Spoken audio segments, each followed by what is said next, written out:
Hey, it's Chris DeSantis, and welcome to the Swim Brief. I wanted to take a few moments this week here in this bonus Tuesday podcast to expand on some of the stuff that I talked about in last week's podcast. Most namely, I got into this topic of sort of our collective knowledge in the sport of swimming about coaching women.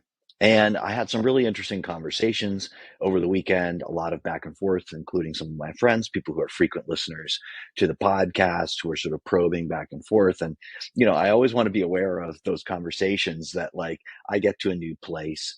I don't necessarily always share that with my audience. I don't share everything about my life with the people that are listening to this, but I think one of the things that has been really valuable here is sharing some of that conversation because what that can help you do on the other end is first, I hope you feel like you're part of this conversation. I hope you feel like that this is getting into some areas that you are also thinking about. Whether or not you agree with me or not, it's not really important, but just that you have some stuff that makes you think and makes you reconsider and makes you think about what it is you actually believe on all this stuff. So, if I could very briefly sort of rephrase the central point that I was making on the previous week's podcast is I was getting pretty frustrated looking at some of the results around women's NCAAs.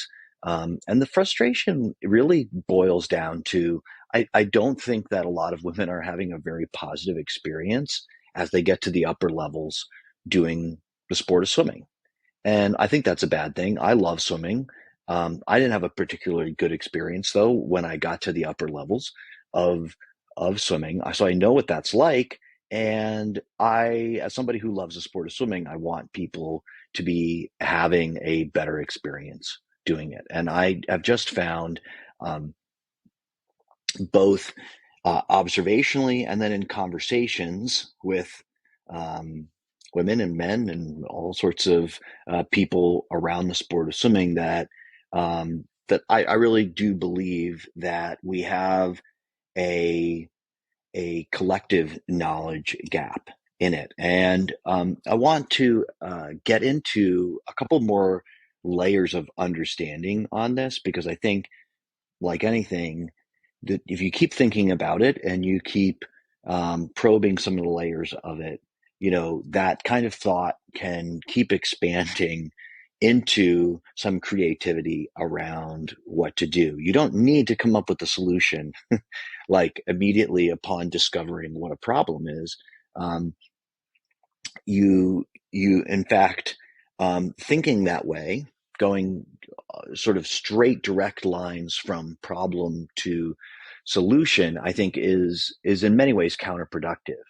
Um, and so I like to just sort of keep myself thinking about different angles of something. I find it stimulates the creative process. So one of the thoughts that I had as I was talking through with some of my friends is, um, if we think about the whole structure of sports as we know it, for instance, in this case, we're talking about collegiate sports. Okay.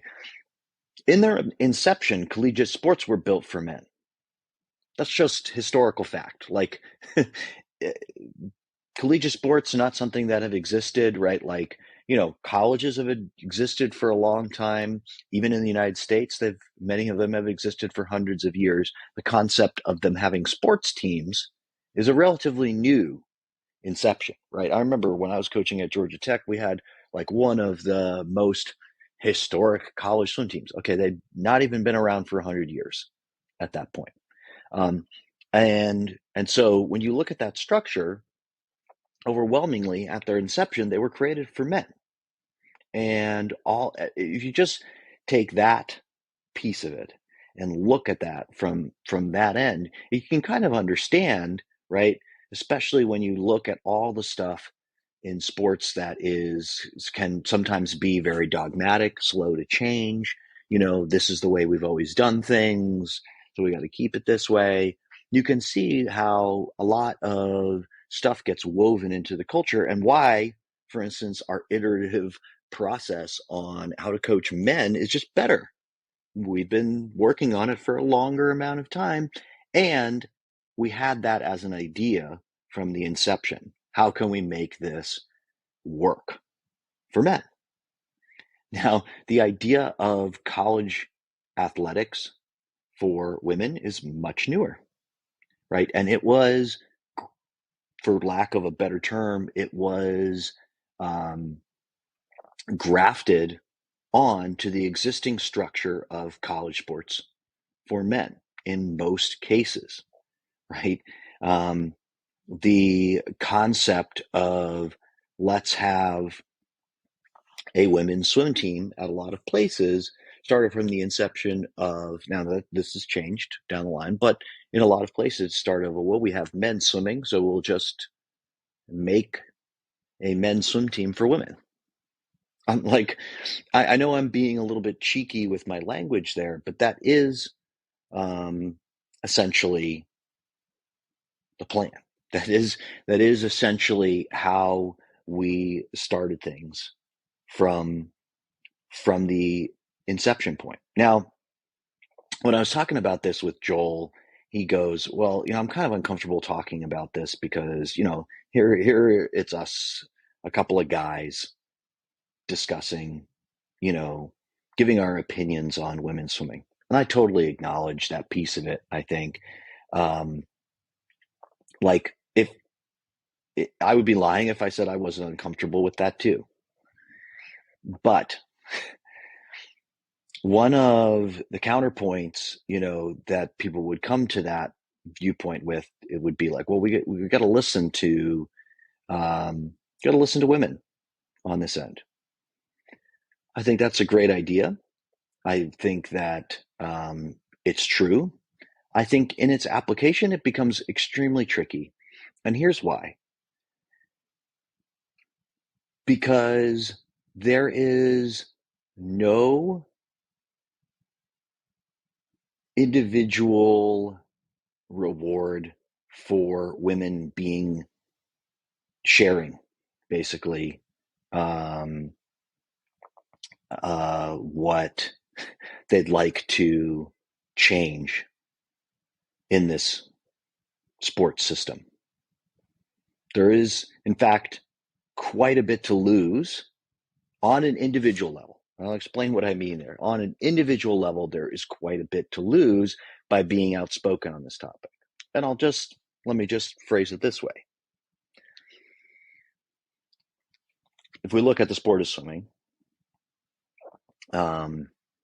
look at the most successful women that we've ever had on the coaching end of swimming, and you tell me, do you think that they owe their success to being outspoken about how the sport should be coached differently for women? If you believe that, I'd love to see your evidence.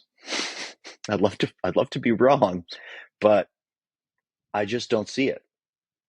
And the reason to me is pretty simple. Again, because they have a lot to lose, right? Um, if you have an existing system, I know as somebody who has at very many different junctures suggested a different way of doing things and faced quite a bit of resistance to that. And uh, it can be really hard for you on an individual level. It's not like people go like, "Oh, hey, Chris, is so great. I love your fresh perspective on things." That's not often the situation that I run into.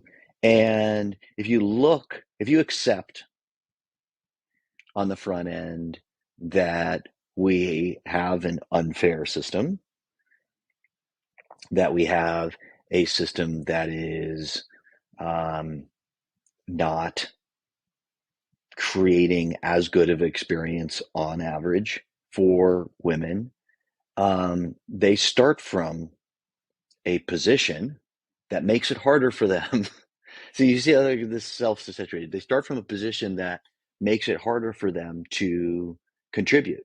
And I run into this immediately because Um, I have quite a few friends that are women that are coaches. And when I think about bringing them on to discuss this a topic, it's not that I don't think that they couldn't give me hours of material.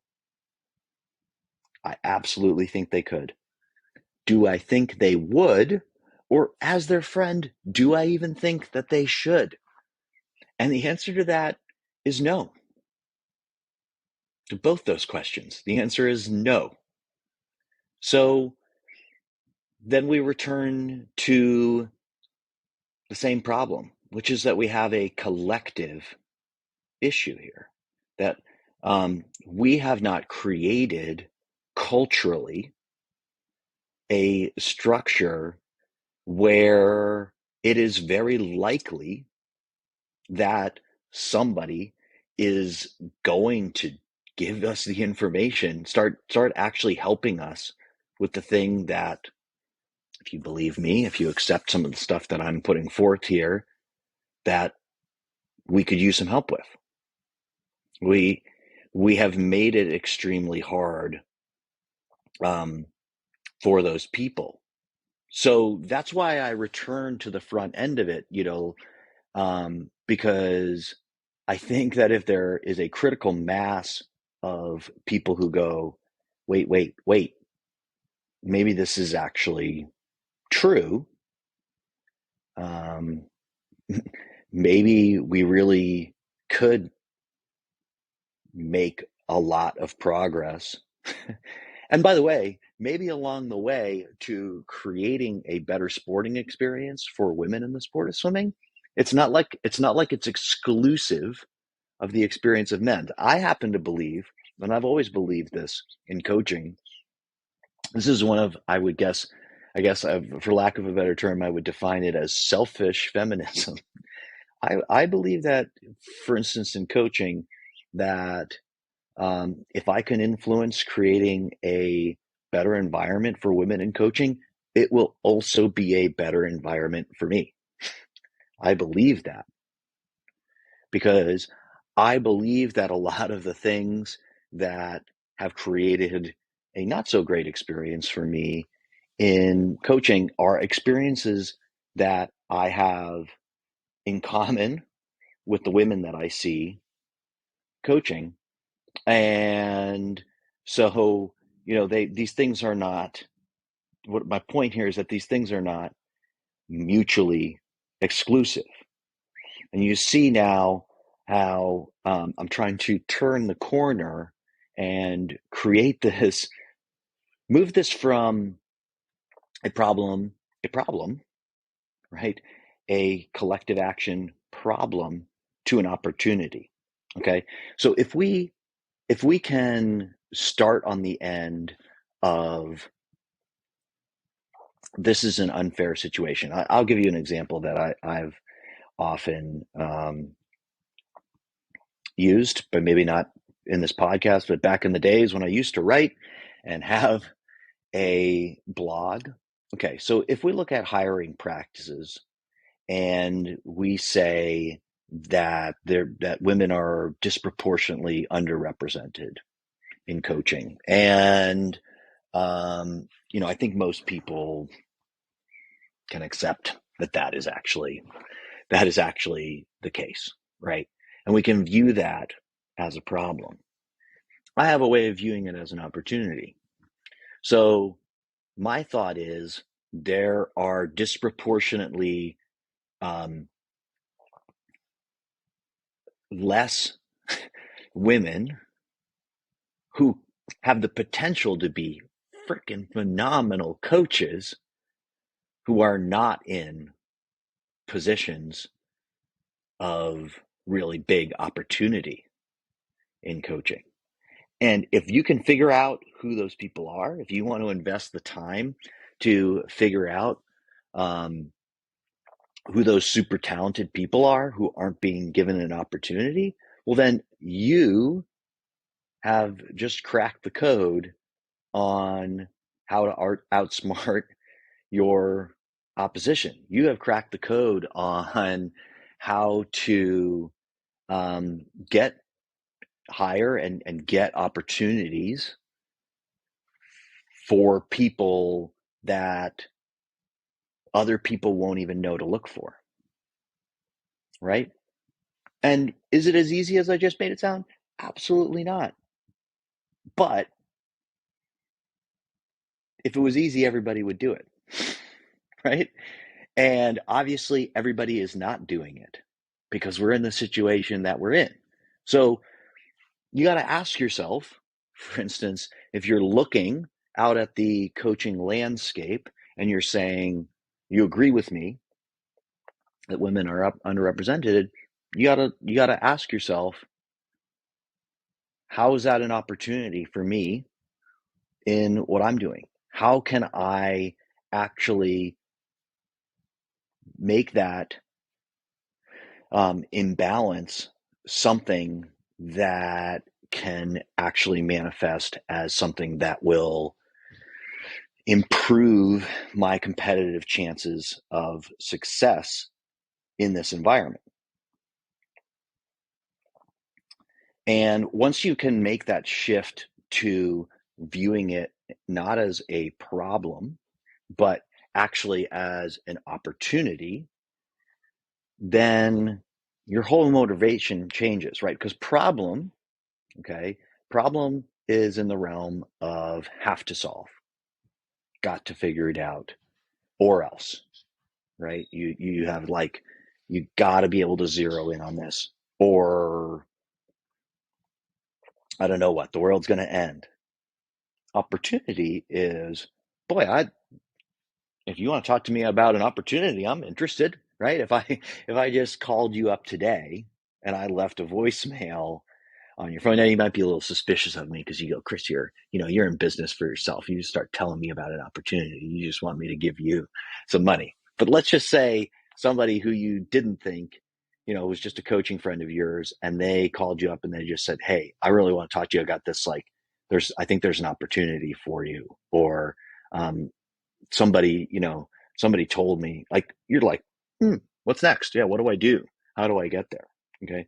So I think that if we start thinking a little bit differently about this, if we start seeing that, for instance, if we can admit that um, the coaching level, the level to which we coach women at the collegiate level, is not up to the same standard as men, then we have an opportunity to improve. Like, just like look at it like swimmers. Like, it's easier to improve when you're at a lower level. The higher level you get to, the harder it is to figure out what to do next. So we have all these different ways that we can frame this as in a positive way and look at the situation in a different way. And I think, I was a little bit emotional. I was a little bit lashing out the first time when I talked through this. So I wanted to give an opportunity to come back and revisit it another time and just give like a few more angles on the way that I'm thinking about this. I really appreciate you guys all listening. I'm looking forward to recording again on Thursday with Joel. We'll talk about some great stuff. We'll talk about some stuff. We're going to start looking maybe even past season. We're going to give a little bit of early NCAA reactions on the front end of that, same way we did for the women's meet. Not a recap of events, but just stuff that, big ideas that we're thinking about. So look for that on Thursday. I'm going to be down in Galveston, Texas, for the Golf Coaches Clinic coming up here in a few days. I'm really excited for that. I'm excited. Anybody who listens who is down there, come say hello to me. I love to hear from people that listen to the podcast. I am always pleasantly surprised in those situations. So please come say hello to me. I would love to meet you. And for everybody else, I will talk to you later this week. And thank you for listening.